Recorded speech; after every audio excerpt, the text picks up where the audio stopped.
Hello friends, welcome back to men's fashion Tamil. இந்த வீடியோவில் நம்ம கொஞ்சம் இம்பார்ட்டண்ட்டான ஒரு சீரியஸான டாபிக் பற்றி தான் பேச போகிறோம். அது என்னென்னா how to earn money, how to acquire wealth. இந்த டாபிக் பற்றி தான் நம்ம பேச போகிறோம். ஆல்ரெடி நீங்கள் இன்டர்நெட்டில் நிறைய வீடியோ சர்ச் பண்ணி பார்த்துருப்பீங்கன்னு எனக்கு தெரியும். How to become a millionaire, how to become a billionaire, how to start a business, பில்லியனர்ஸோட மார்னிங் ஹேபிட்ஸ் என்ன, ரொட்டீன்ஸ் என்ன, எல்லாமே நம்ம ட்ரை பண்ணி பார்த்துருக்கோம். பட் ஒன்ஸ் நம்ம பணக்காரன் ஆகணும்னு முடிவு பண்ணதுக்கப்புறம், வெல்த் அக்யூர் பண்ணணும்னு முடிவு பண்ணதுக்கப்புறம், நம்ம ஃபண்டமெண்டலாக தெரிஞ்சிக்க வேண்டிய ஒரு முக்கியமான ஃபேக்டர் என்னடானா, எம்ப்ளாயருக்கும் எம்ப்ளாயிக்கும் இருக்கிற ஒரு வித்தியாசத்தை நம்ம ஃபஸ்ட்டு அண்டர்ஸ்டாண்ட் பண்ணணும். எம்ப்ளாயர்னால் யார்? முதலாளி, வேலை சொல்கிறவன். எம்ப்ளாயினா யார்? தொழிலாளி, வேலை செய்கிறவன். இந்த ரெண்டு பேருக்கு இருக்கிற டிஃப்ரென்ஸ் ஒரு பிஸ்னஸ் மட்டும் நீங்கள் அண்டர்ஸ்டாண்ட் பண்ணிட்டீங்க அப்படின்னா உங்களால் ஈஸியாக வெல்த் அக்யூர் பண்ணிட முடியும். இந்த வீடியோ எந்த அளவுக்கு நீங்கள் நல்லா அப்சர்வ் பண்ணுறீங்களோ அந்த அளவுக்கு உங்களுக்குள்ள ஒரு டீப் டிசைர் க்ரியேட் ஆகும். ஸோ ஒரு சின்ன ஸ்டோரி நான் சொல்கிறேன். இப்போ நீங்கள் எல்லோரும் கல்யாணத்துக்கு போயிருப்பீங்க. அதாவது நம்மளோட அக்கா கல்யாணம், நம்மளோட அண்ணா கல்யாணம், மாமா கல்யாணம், பக்கத்து வீட்டுக்காரங்க. இப்போ கல்யாணத்துக்கெல்லாம் போகும்போது அந்த கல்யாணத்தை வீடியோ எடுப்பாங்க. ஃபோட்டோகிராஃபர்ஸ் ஃபோட்டோ எடுத்து கொடுப்பாங்க. பொண்ணு மாப்பிள்ளை இது அதை ஆல்பமாக பண்ணுவோம். இது உங்கள் எல்லாருக்குமே தெரியும். கரெக்டாக ஒரு கல்யாணத்தை நம்ம ஃபோட்டோ எடுக்கணும், ஒரு ரிசப்ஷனை ஃபோட்டோ எடுக்கணும், வீடியோ எடுக்கணும் அப்படின்னா அந்த ஃபோட்டோகிராஃபர் எவ்வளோ சார்ஜ் பண்ணுவாருன்னு நினைக்கிறீங்க? 75,000லேருந்து 1,00,000 rupees வரைக்கும் சார்ஜ் பண்ணுவாங்க. இந்த ஃபோட்டோ ஸ்டுடியோவில் போய் கேட்டிங்கன்னா உங்களுக்கு தெரியும். இல்லை உங்களோட ஃப்ரெண்டுக்கு ரீசெண்டாக கல்யாணம் ஆயிடுச்சு, அவங்க ஃபோட்டோ எடுத்தாங்க அப்படின்னா செக் பண்ணி பாருங்கள், உங்களுக்கு தெரியும். 75,000லேருந்து 1,00,000 இது மினிமம் சார்ஜ்.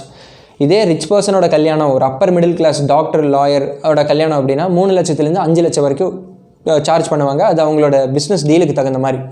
ஓகே, எக்ஸாம்பிள் என்ன அப்படின்னா, இப்போது ஒருத்தரோட கல்யாணம் நடக்குது, அதை கவர் பண்ணணும், 1 லட்ச ரூபா டீல். இப்போ நான் அந்த ஓனர், அதாவது நான் அந்த ஸ்டுடியோ ஓனர், நான் ஃபோட்டோ எடுக்க போகிறேன். என் கூட பார்த்தீங்கன்னா 2 எம்ப்ளாயீஸ் இருக்காங்க. என் கூட வேலை செய்கிற 2 பசங்க. இந்த 2 பசங்க நான் என்ன பண்ணுவேன் அப்படின்னா, ஒருத்தனுக்கு வீடியோ கேமரா கொடுத்துருவேன். கல்யாணத்தை வீடியோ எடுறா அப்படின்னு சொல்லிடுவேன். இன்னொரு பையன் கையில் கேமரா கொடுத்துட்டு, நீ பொண்ணு மாப்பிள்ளை தாலி கட்டுறது, அவங்க சொந்தக்காரங்க எல்லாரையும் ஃபோட்டோ எடு அப்படின்னு சொல்லுவேன். 2 பேருக்கும் நான் வேலையை பிரித்து கொடுத்துட்டு, இவங்க 2 பேரும் எப்படி வேலை செய்கிறாங்க அப்படின்றத நான் அப்சர்வ் பண்ணுவேன். ஓகே, ஒன்ஸ் வீடியோ ஃபோட்டோலாம் எடுத்ததுக்கப்புறம் அதை 1 நாள் 2 நாள் டைம் எடுத்து எடிட் பண்ணதுக்கப்புறம் மாப்பிள்ளை வீட்டில் கொண்டு போய் கொடுத்துருவோம். கொடுத்ததுக்கப்புறம் அவங்க பேமெண்ட் பண்ணுவாங்க. 1 லட்ச ரூபா பண்ணுவாங்க. ஓகே, 1 லட்ச ரூபா நான் வாங்கினதுக்கப்புறம் ஓனர், எம்ப்ளாயர், நான் என்ன பண்ணுவேன் அப்படின்னா, இந்த 2 எம்ப்ளாயீஸ்க்கும் இந்தாடா 10,000 ரூபா. 10,000 ரூபா கொடுக்க மாட்டாங்க, 5,000 ரூபா கொடுப்பாங்க. பட் வீடியோக்காக நான் சொல்கிறேன், இந்தாடா 10,000 ரூபா, நல்லா ஒர்க் பண்ணடா. இந்தாடா உனக்கு 10,000 ரூபா, நீயும் நல்லா ஒர்க் பண்ணடான்னு சொல்லிட்டு வீடியோ எடுத்தவனுக்கும் ஃபோட்டோ எடுத்தவனுக்கும் அதை எடிட் பண்ணவனுக்கும் நான் 10,000 ரூபா கொடுத்து முடிச்சிடுவேன். மீதி எவ்வளோ இருக்குன்னு கேட்டிங்கன்னா 80,000 ரூபா சாலிட் ப்ராஃபிட் என்கிட்ட இருக்குது. யார்கிட்ட இருக்குது? ஓனர், எம்ப்ளாயர்கிட்ட இருக்குது. பட் வேலை செஞ்ச அந்த பசங்களுக்கு என்ன கிடைக்கிது அப்படின்னா, அந்த எம்ப்ளாயீஸ்க்கு என்ன கிடைக்கிது அப்படின்னா, அதிலிருந்து ஒரு 5%, 10% தான் அவனுங்களுக்கு சேலரியாக போகுது. இதுதான் எல்லா பிஸ்னஸ்லேயும் நடக்குது. எல்லா பிஸ்னஸ், அது ஃபோட்டோ கம்பெனினாலும் சரி, இல்லை பெரிய சாஃப்ட்வேர் கம்பெனினாலும் சரி. இப்போ சாஃப்ட்வேர் கம்பெனியெல்லாம் பார்த்திங்கன்னா, நம்ம நினச்சிட்டு இருப்போம் ஒரு சாஃப்ட்வேர் இன்ஜினியருக்கு 50,000 ரூபா கிடைக்குது, அது பெரிய மணி அப்படின்னு. 50,000 ரூபா கிடைக்குது. ஓகே, வருஷம் அவரோட சேலரி நம்ம 12 × 50 போட்டோன்னா தெரிஞ்சிடும். 12 மாதம் 50,000 ரூபா வாங்கினாரு அப்படின்னா கிட்டத்தட்ட ஒரு 6 லட்ச ரூபா ஒரு சாஃப்ட்வேர் இன்ஜினியர். ஒரு 5-6 சாஃப்ட்வேர் இன்ஜினியர்ஸ் இருந்தால் போதும், ஒரு சாஃப்ட்வேர் ப்ராஜெக்டே நம்ம என்டையராக ஹேண்டில் பண்ணி முடிச்சிடலாம். இதுதான் உண்மை.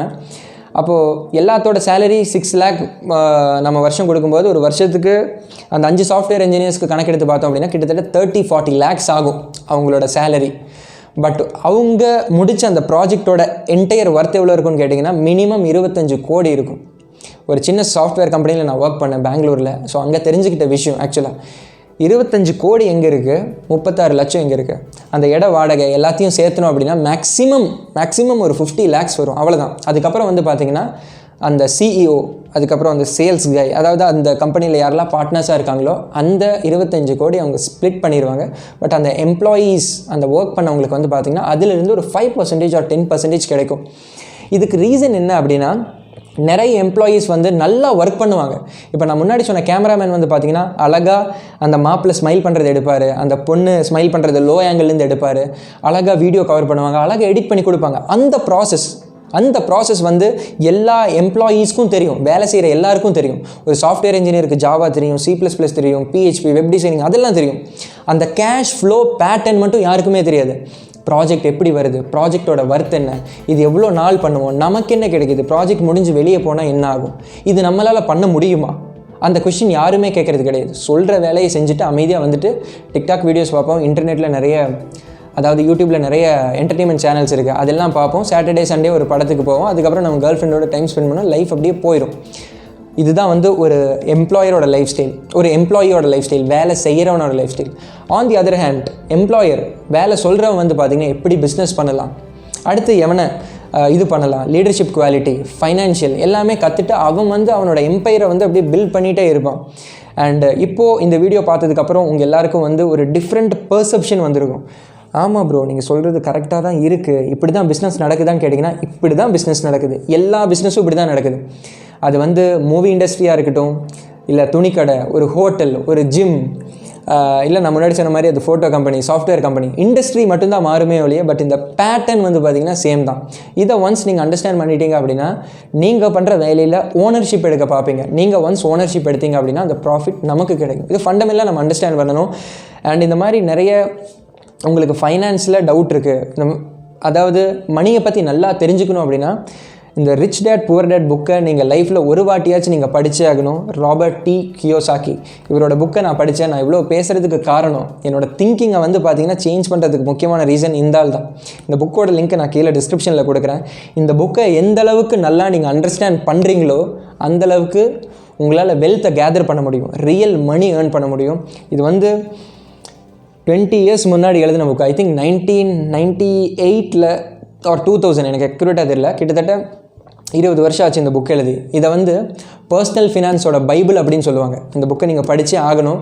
புக்கு படிக்க உங்களுக்கு பொறுமை இல்லை அப்படின்னா நிறைய பேர் புக்கோட சமரிஸ் எல்லாம் போட்டிருப்பாங்க, அதை நீங்கள் செக் பண்ணி பாருங்கள். அதே மாதிரி ஹவு டு பிகம் ரிச்னு நான் ஒரு பிளேலிஸ்ட் ஓப்பன் பண்ணியிருக்கேன்.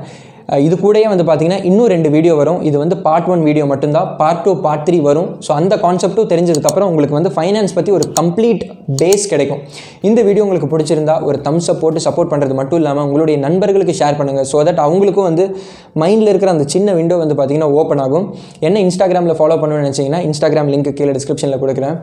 நெக்ஸ்ட் வீடியோவில் இதை விட இன்ட்ரெஸ்டிங்கான ஸ்டஃபோட உங்களை வந்து பார்க்குறேன். Until that bye from Sanju.